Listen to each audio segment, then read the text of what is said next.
Welcome to Preparing for the Unexpected. Today we're going to talk about stakeholder management and alignment. And I'd like to welcome back to the show CEO and founder of Selby Group, Jennifer Selby Long. Jennifer, welcome back. Thanks, Alex. It's great to be back. Now, as I say, we're going to talk about stakeholder management and alignment.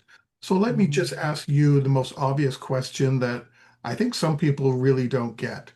What is a stakeholder? Oh, yeah, we should probably ask that question more often.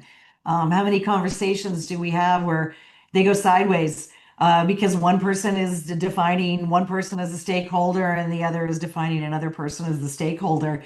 So I think it's a great question. As we define it within our firm, we have our primary stakeholders, which are the people who are most directly impacted by the work that we do or want to do.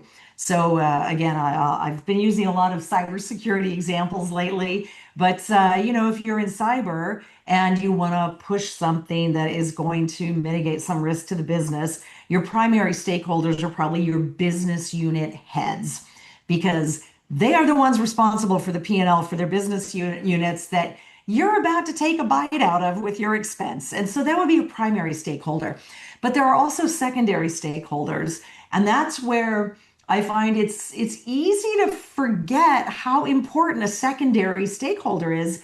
In fact, in terms of importance, they might be more important because these are also the people who are going to have the most direct influence on your primary stakeholders.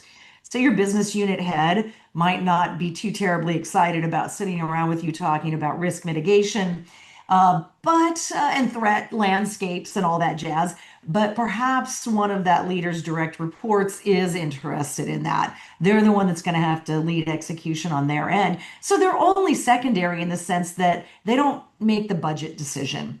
And if I were to really hone in on primary, secondary, it's like, who gets to make the budget decision and say, yes, that's your primary, but who is just as important or more important to you, secondary. A lot of those primary stakeholders and even the secondary stakeholders, they're all going to want their own input to change, which is what we talked about in a previous segment. Yes, They're all going to yes. want their own influence, put their own stamp on things. So, Mhm. how do you keep all these stakeholders aligned so that they have the same end goal Yeah. in mind? Well, it's a big question, and the answer actually starts a little further back from that moment when you're trying to get them all aligned and to keep them in agreement. And it steps back to your relationships with each of them. By your, by the way, listeners who are in leadership roles, I don't mean just you personally. You and your colleagues, you and the people reporting to you, getting to know the business, getting to know the stakeholders. Empathy has made it into kind of the popular business press over the last few years, which I find very refreshing because I think sometimes it was just us executive coaches showing people the connection between empathy and business results for like 20 years. And now, a number of prominent executives have embraced empathy. But when I think about empathy, I don't just mean empathy with the person. I mean empathy with the business and the business they are managing. We actually have a questionnaire that our clients fill out. How well do you know the business? And it's 20 tough questions. Can you answer this question about that BU? Can you answer this question about FP&A? Can you answer that question about the supply chain? And so really digging into how well do you know their business? Because I think it's a little bit of an illusion that we can empathize with what they want and why they want it if we haven't developed a relatively deep understanding of what it is that they are leading and what they are accountable for. And that takes time. That takes time.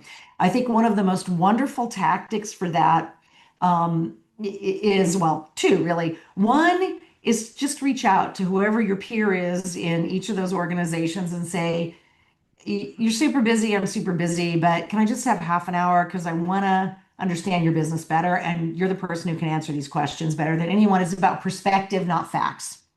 So, yes, I literally have never had anyone say no to that. None of my clients have ever said no. They rejected me when I asked. So, in fact, they're usually shocked that someone actually wants to take the time to deeply understand their business and the challenges of leading that. And so that is an excellent starting point. Oh, it is. You can play the new person card if you're new to your role, if you're new to the company. But even if you're not, still do it. Say, hey, you know what? After all these years, I still don't think I know your business well enough. Can you give me half an hour? I want to understand your perspective. And so they're going to say yes. And then from there, the next step is to get yourself into a regular rotation in their ops meetings. Because if you can sit in on quarterly ops reviews, you are really going to get a handle on what are the hot spots, what are the triggers, what are the issues, what are the problems, and you're going to be able to connect the dots in ways that they can't from where they sit in their individual functions. And that's going to put you in a much, much better position to influence the whole crew that you need to influence to come to alignment. Particularly if you're leading any sort of technology organization that's a shared service, or really any shared service, you are asking for money that cuts into their profitability, right? Your overhead. And so that's a big ask. And I do think it's a fool's errand to go in and go, well, we don't really think of ourselves as overhead. I'd like you to think of us as investment because it sounds like nonsense to them. It's they're spending money for your services, which they may or may not benefit from as far as they're concerned. And Hmm. so think of that as your starting point, really. And get to know them, get to know their business, get in there in those ops reviews, stay current. Again, it takes time. It doesn't have to take a crazy amount of time. You sit in on two ops reviews. By that third quarter, you can say, you know what? I sure would like about 10 minutes on your ops review schedule to share some of the things that we're doing and how that might help you or some of the upcoming decisions that we're going to need. And pretty soon, it's so natural to talk to you that alignment is not such a battle. I guess it's kind of like being understanding how you contribute to what they do. Yes, And if you can do it yes, from here's how I can help you rather than yeah, this is what I do and what you need to do, yeah, more of here's what I do and here's how I'm contributing to your yes, goals. Like yes, it's almost like the yes, an organizational cultural thing to be able to do that. yes, yeah. If you cannot position what you do within the language of business, you're dead. You're going to be in a constant battle. You're not going to get them aligned. You absolutely have got to really get in there and understand it and your relationship to it. Yeah. Thanks for bringing that up and emphasizing that. Well, I've I've learned my lesson, shall we say, on that. Let's just leave it at that. Look, even as a coach, I've learned that lesson. I used to go in thinking when I met somebody new who was looking for coaching, I would think, "Oh, I have to talk about coaching." They have to see that I know what I'm talking about. Well, no, a very wise person said, "You're going about it backwards. Ask them a ton of questions about their business, about them. Why do they want this? What problem do they think it will solve? What contribution do they think it will make? What have they tried before? Why didn't that work?" And now that is always how I start conversations. And by the time we get to the end of those conversations, it's pretty clear to both of us. We don't have to work too hard to align. It's Yeah, become perfectly clear because it's not about us and our methodology and that we know what we're doing.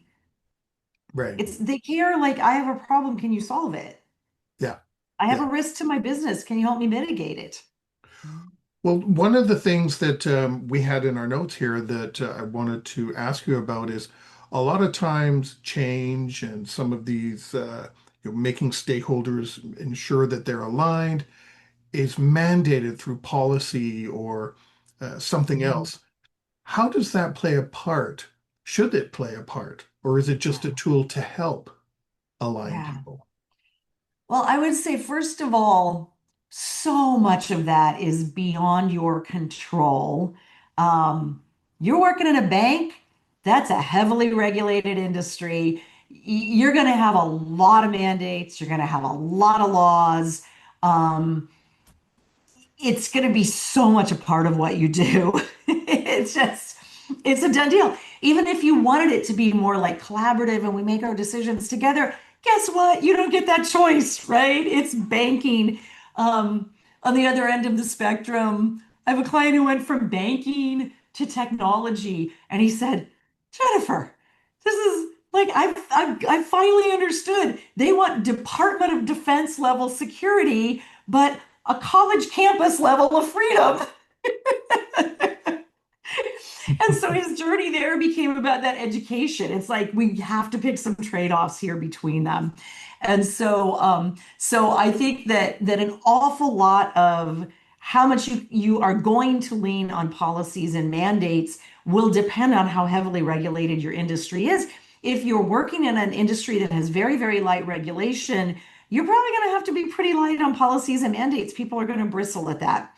And you're probably going to have to work a little bit harder on the true alignment, not the grumbling, well, the law says we have to do this, or, the CEO smacked it down as a rule. Here and there, it's going to be part of the mix for you. But probably the bigger thing for me is less around policies and mandates and more around clarity of ownership. Who owns which type of decision? I have a client organization going through that right now. There's been entirely too much, well, we're all responsible, we all own it. And, that old racy chart. Mhm. I always poo-pooed racy charts because I said everyone ignores them, so it means we're not dealing with the real problem. True, valid, but if you've never even seriously considered anything other than, well, we're ultimately all responsible, okay, but who owns the decision? And the rest of us Right. can have input, but we have to go with it. Those conversations are extremely important to have to conclude who owns the decision, because some decisions you do have to have alignment, and others, maybe not so much. I remember asking someone at a client, they were trying to find who owned business continuity, the program. Oh, And everyone was yeah, saying, oh, well, we have a bit, we have a bit. And yeah. I said, okay, if the program falls apart, tell me whose bonus is affected. Well, they Bingo. quickly found out who who the owner was. Yeah, sort of speaks back to the notion of primary and secondary stakeholders. Yep. Primary is the one with the power of the budget. Yep. Owner is the one whose bonus is affected. Yep. Easily identified. No issues after that, let me tell you. 100%. So we're coming to the end of this segment. Holy Any final cow. thoughts on stakeholder management and alignment? Well, stakeholder management and stakeholder alignment are significant challenges. And so, don't kick yourself if you're finding that it takes time. Do not kick yourself if you're finding that people get aligned and then they get a little out of alignment and then you got to get them back in. Do not beat yourself up if it's not perfect. It's never perfect. It's a dynamic thing and it's a balancing of those energies. Just kind of get right back in there and keep it going. Jennifer, thank you so much again for joining us, talking about stakeholder management and alignment. Really appreciate it. It's been my pleasure. Thanks, Alex.